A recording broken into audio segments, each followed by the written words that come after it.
On the 16th of October, 1793, the former Queen of France, Marie Antoinette, was processed slowly from her place of imprisonment to the execution site inside of Paris.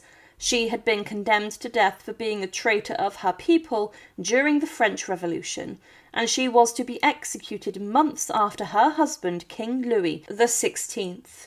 It was on the same guillotine that she lost her head, and after laying her head under the slanted blade, the executioner released the device of death, and her head was taken clean off.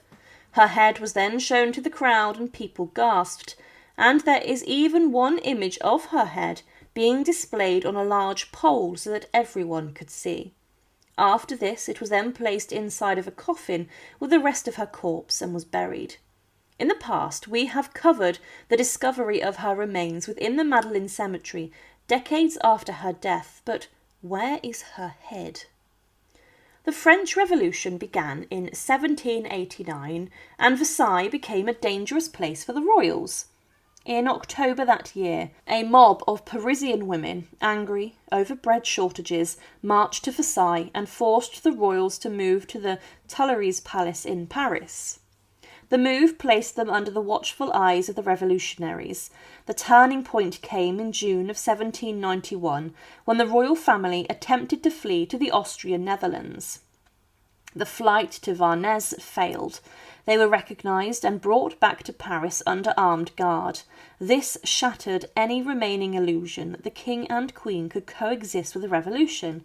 The monarchy was then suspended, and the royal family was imprisoned in the Temple Tower.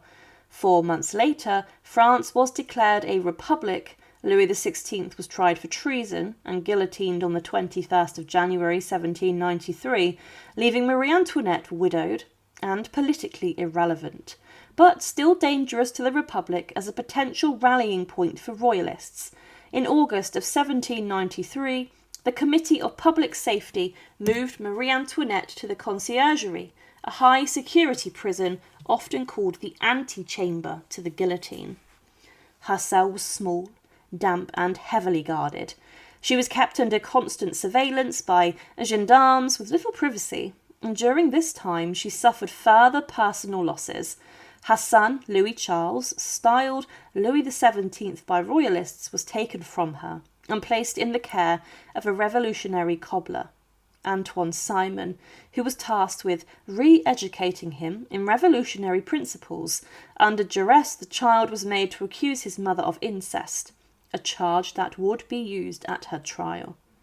Marie Antoinette's trial began on the 14th of October 1793 before the Revolutionary Tribunal, presided over by judges Montaigne and Herman, with the public prosecutor Antoine Quentin Foliger Tinville leading the case against her.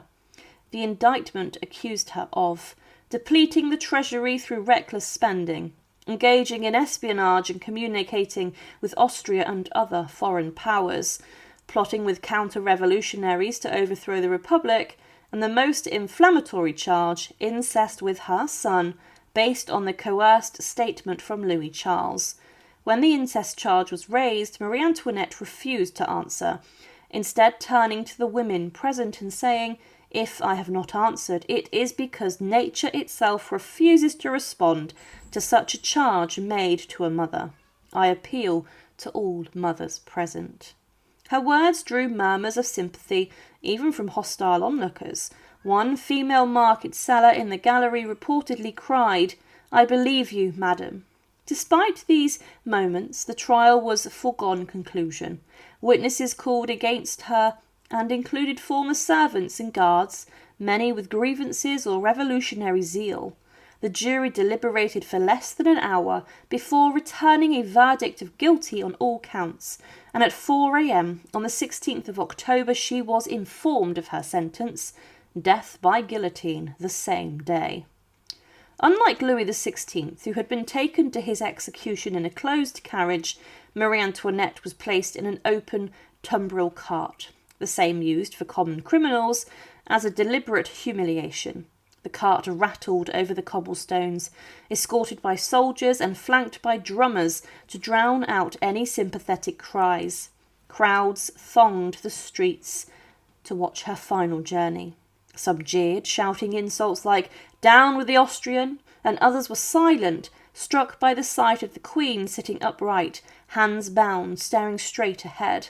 The radical journalist Jacques Herbert wrote that she looked haughty and unrepentant, while the British spy, Helena Maria Williams, in her letters described her as majestic in the face of death.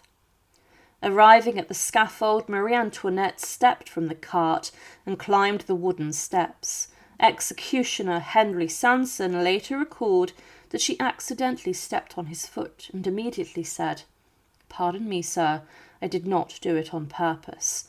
It was a moment of courtesy in the midst of revolution's brutality." At 12:15 p.m, she was bound to the plank. The blade fell, and her head was held aloft by Sanson. The crowd roared approval. Some dipped handkerchiefs in her blood as keepsakes. The body and the head were placed in a plain coffin and taken to the Madeleine Cemetery, where they were buried in an unmarked grave with quicklime. After her execution, the head, as mentioned, had been displayed. It was shown to the crowd most certainly. And when her body was taken to the Madeleine Cemetery, inside of a coffin, her head was placed in the cart.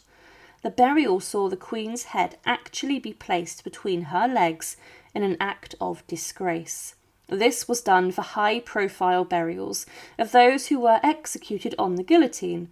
The application of quicklime in the grave was done to ensure her remains decayed and decomposed quickly. But this actually solidified on top of the coffin, leaving Marie's remains relatively well preserved within the coffin. The head was relatively well preserved inside of the coffin and was discovered in 1815 when there was a call to exhume and give the body a decent burial, one fit for a queen. The Queen's grave was found relatively easily, and a number of bones were discovered, and it was said that the head of the Queen was relatively eerily intact. And also pieces of her white hair were also found on the skull. It was claimed that the skull was entire, and its position indicated incontestably that it had been severed from the body. We also found remains of clothing, and particularly 2 elastic garters, in good preservation. The whole were placed in a chest and locked up. The scene was so shocking that people actually fainted when the head of the Queen was lifted from the grave. After this, the remains were placed inside of a new chest and were to be moved to a different house, ready to be given a decent burial. This took place at the Basilica of St. Denis, and the funeral was large and royal. The bones of Marie Antoinette and her skull were placed inside of a vault in the royal crypt, along with the remains of other French rulers, and her husband was buried nearby in a vault too. Now the head of Marie Antoinette that was exhumed still remains inside of this grave today, and the tomb is marked by a marble slab that states her name and her date of birth and death. The vault, it's believed, has never been opened since that day. So, the head of Marie Antoinette today remains within the vault inside the Basilica of St. Denis. There have been some doubt over the years that the bones and remains discovered of her did not belong to her, but the fact stockings which were issued to her inside of prison before her execution were discovered shows that it most probably is the executed Queen Marie Antoinette. Marie Antoinette remains one of the most interesting figures in European history, and many consider her today to be a victim of the revolution and say that she should not have been guillotined. Thank you for watching, and to support our channel, please make sure to subscribe. And again, thank you so much for watching.